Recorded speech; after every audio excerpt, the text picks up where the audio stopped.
el niño se siente vulnerado en el lugar donde más protegido debe de estar.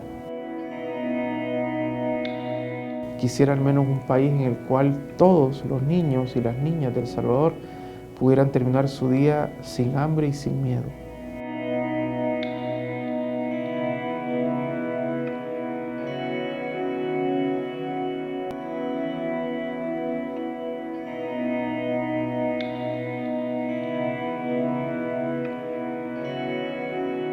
Es que los niños están en pleno desarrollo.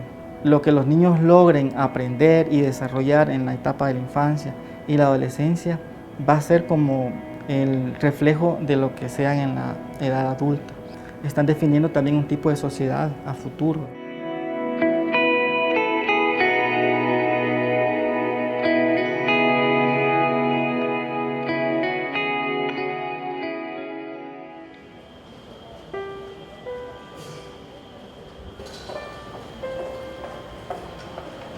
Una sociedad que no es capaz de cuidar a los más débiles y a los más pequeños es una sociedad que une sus principales pilares, que es el derecho a la seguridad jurídica, a la protección, a la igualdad y a la vida, se está desmoronando.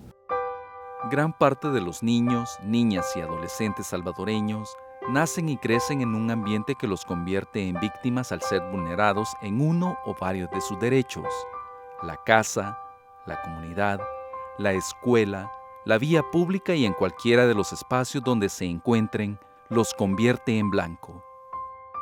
Uno de los derechos que es mayormente vulnerado es el tema de la integridad sexual.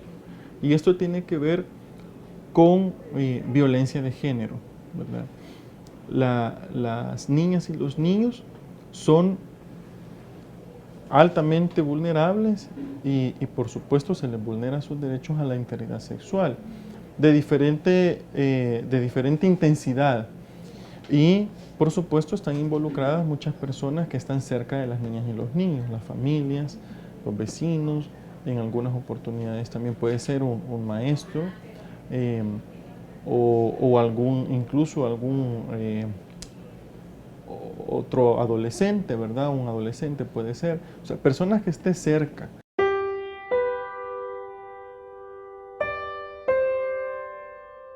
También estamos hablando de agresiones de tipo sexual, ¿verdad? Que generalmente son las agresiones, digamos, más graves en el caso de los niños, ¿verdad? Porque en la agresión sexual lo que sucede es que la agresión lleva a la parte más íntima del niño. Los niños pueden presentar principalmente lo que es afectación en la parte de su autoestima.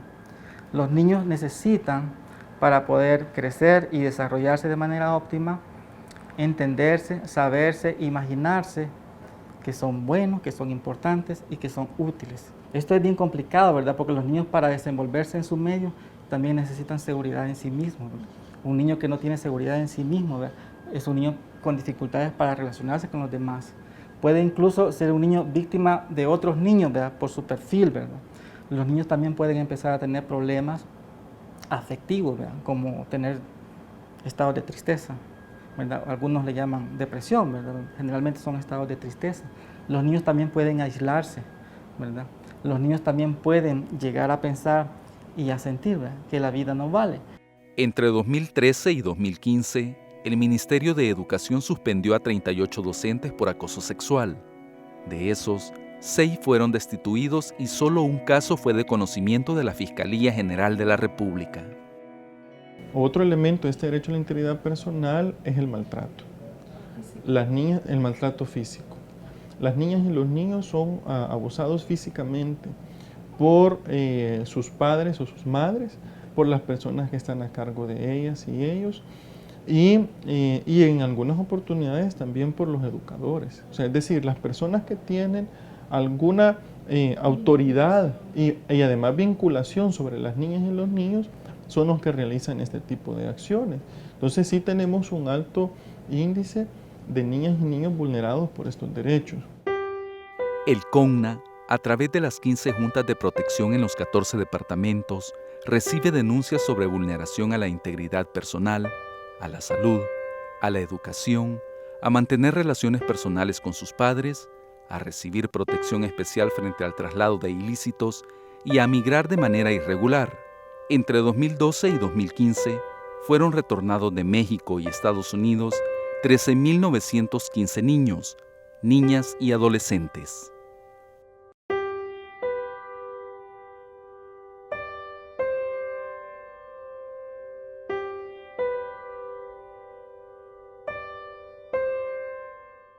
La medida de protección va dirigida primeramente a ordenarle a esta persona adulta que cese esta acción de continuar con el viaje de la forma en que lo está haciendo hacia los Estados Unidos. Pero además que la niña y el niño sea incorporado a un centro educativo, que la niña y el niño pueda recibir toda la atención médica que requiera, ¿verdad? El tema de la nutrición también es importante. Todos esos elementos, las juntas de protección dictan medidas. ¿Qué sucede si alguna medida de protección no es cumplida? Se puede también, a través de estas juntas, imponer sanción a los responsables.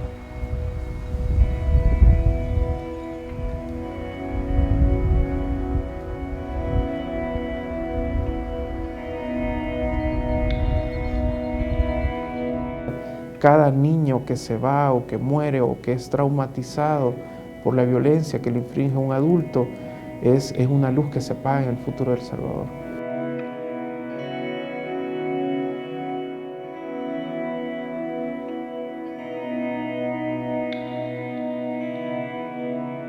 Viene a simbolizar lo peor de la sociedad salvadoreña, una sociedad que ha aprendido a relacionarse o mal relacionarse entre sí, tanto nosotros los ciudadanos como entre los agentes de autoridad de la ciudadanía, a través de la violencia.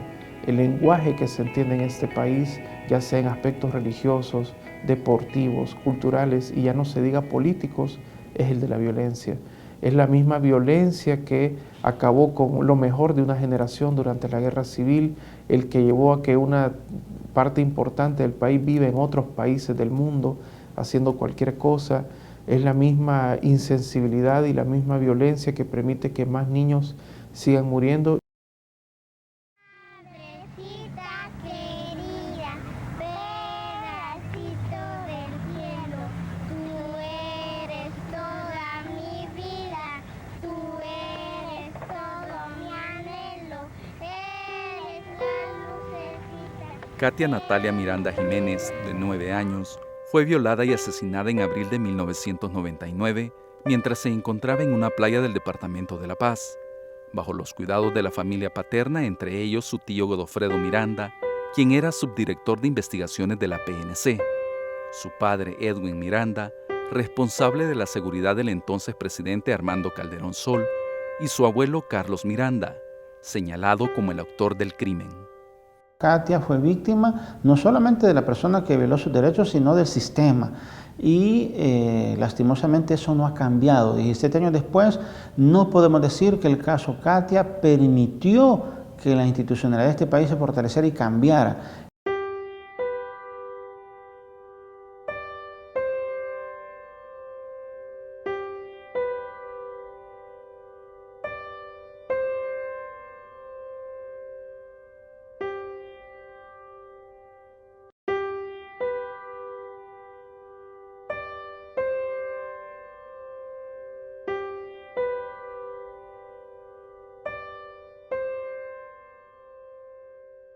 El caso de Michael Tica, ¿verdad? Recordamos, un niño fue asesinado por la novia del papá y luego abandonado en la carretera San Vicente, asesinado con tanta violencia, que finalmente en este caso logramos justicia. Se condenó a la persona responsable a 30 años de prisión.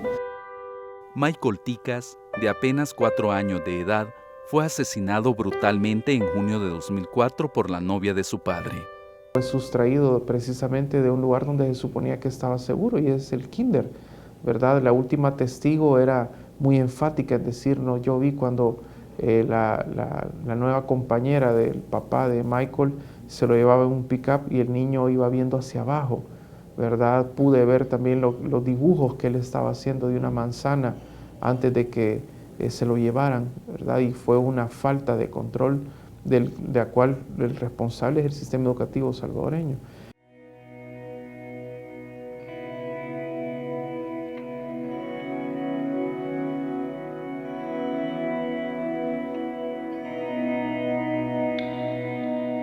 Y también en el caso reciente, donde bueno, ha habido el asesinato con mucha barbarie de otra niña, lo que nos lleva precisamente es a ver esa enfermedad de violencia que ha tenido este país.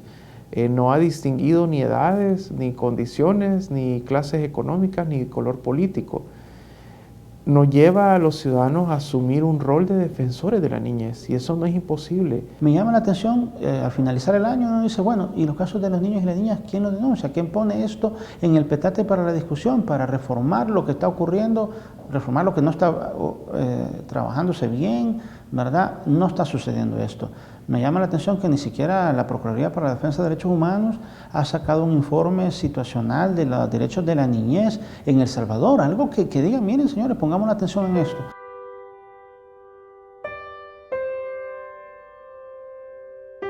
Creo que estos casos también nos mueven a precisamente a exigir, en primer lugar, no olvidar lo ocurrido a Katia y a otros niños, para que esto mueva a poder llegar a acuerdos nacionales, independientemente del partido político que esté gobernando o que tenga el control de las autoridades del Estado, poder enfocarnos en una misión tan simple como más niños libres de violencia, sin miedo y sin hambre. Creo que podríamos tener una agenda mínima para que trabajen las próximas 10 legislaturas que tenga este país.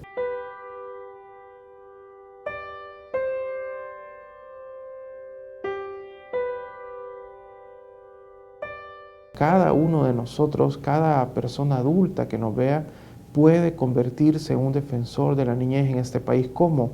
A través de la denuncia pública, de la denuncia en su comunidad, de señalar lo que está pasando en la casa del vecino. Todos hemos escuchado alguna vez cuando le están golpeando a un niño o están ejerciendo alguna violencia. Bueno, quizás no somos responsables porque no hemos golpeado directamente a ese niño, pero si callamos, si miramos hacia otro lado, si vemos las marcas que dejan el abuso de castigos físicos contra un niño y no denunciamos, nos estamos convirtiendo en cómplices. El ISNA, a través de los 10 centros de acogimiento o resguardo, ha atendido hasta enero de 2016 a 410 menores que van desde los meses de nacidos hasta los 17 años. El abandono, cuidado personal, desprotección, maltrato físico, situación de calle, agresiones sexuales y abusos, enlistan las principales razones por las que se da la intervención del Estado. Lo primero, al momento de la llegada y en los primeros días de estadía en los centros de acogida ISNA, es garantizar la estabilidad emocional del niño.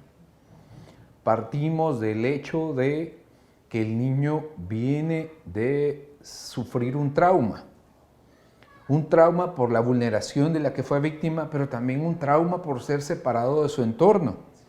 Bueno o malo ese entorno, pero es su punto de referencia. Y ser separado y ser traído a una instalación totalmente desconocida se genera en un trauma para el niño que en definitiva provoca una estabilidad emocional.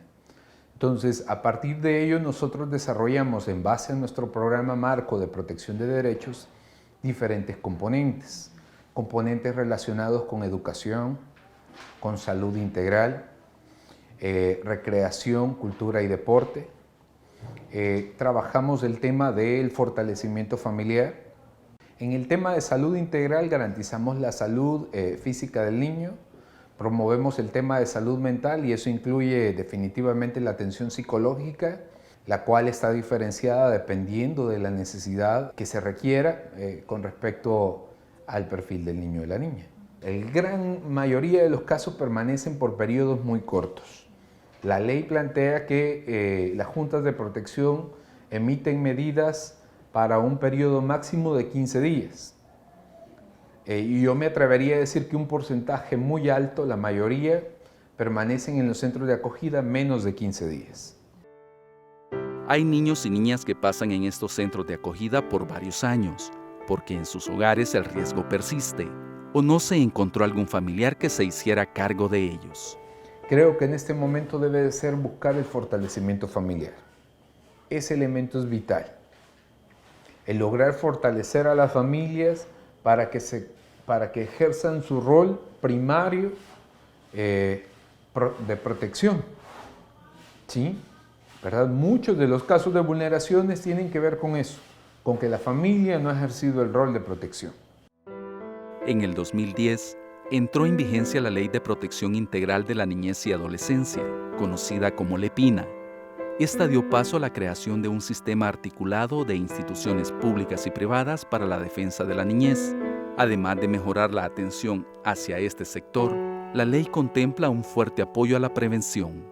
Si tú te das cuenta, observa los medios de comunicación, no hay ninguna campaña educadora en los medios de comunicación locales, ¿verdad? No hay ningún spot del gobierno que diga a los padres cuáles son sus derechos y cuáles son sus deberes, cuáles son los derechos del niño y cuáles son sus obligaciones, porque si no, parece que dejamos que la televisión haga lo que quiera con nuestros hijos, está tirando una información increíblemente nefasta, ¿verdad? Peligrosa, generando una cultura de violencia y no hay nada que esté contrarrestando eso. No hay ningún filtro por parte del gobierno y los padres tampoco. En la prevención, la Ley LEPINA contempla la creación de los comités locales en los 262 municipios, pero solo se ha constituido un promedio de 40 comités que son integrados por la comunidad, alcaldía y los ministerios de salud y educación. La protección de la niñez requiere el compromiso y el trabajo articulado y permanente de todos. Yo creo que es un trabajo que tenemos que hacer todos. Padres y madres de familia, maestros y maestras, sociedad civil, Policía Nacional Civil, todas aquellas instituciones que tienen que ver con el desarrollo de los niños, todas esas instituciones que no pueden estar al margen, y el Estado mismo, que tiene la obligación por ley de hacer las políticas públicas que nos permitan guiar de mejor manera, no el espacio de los niños, sino hacer verdaderos ciudadanos con un sistema democrático, concientizados en un nuevo momento para desarrollar una nueva vida. Psicólogos y psiquiatras consideran que la protección de la niñez salvadoreña requiere también de cambios y actitudes culturales, como el dejar de ver a los niños y niñas inferiores con relación a los adultos, ejercer disciplina pero no el maltrato, y buscar otras opciones diferentes para la corrección. Los adultos somos poco tolerantes realmente con respecto a los niños. No entendemos que los niños y las niñas son personas en proceso de desarrollo, ¿verdad? Y en ese sentido, para los niños y las niñas, ¿verdad? La tolerancia tiene que ir en esa medida, en la medida de su desarrollo. En alguna literatura se habla, por ejemplo, del tema de la orientación y la dirección. Los niños y las niñas necesitan ser dirigidos, pero también necesitan ser orientados.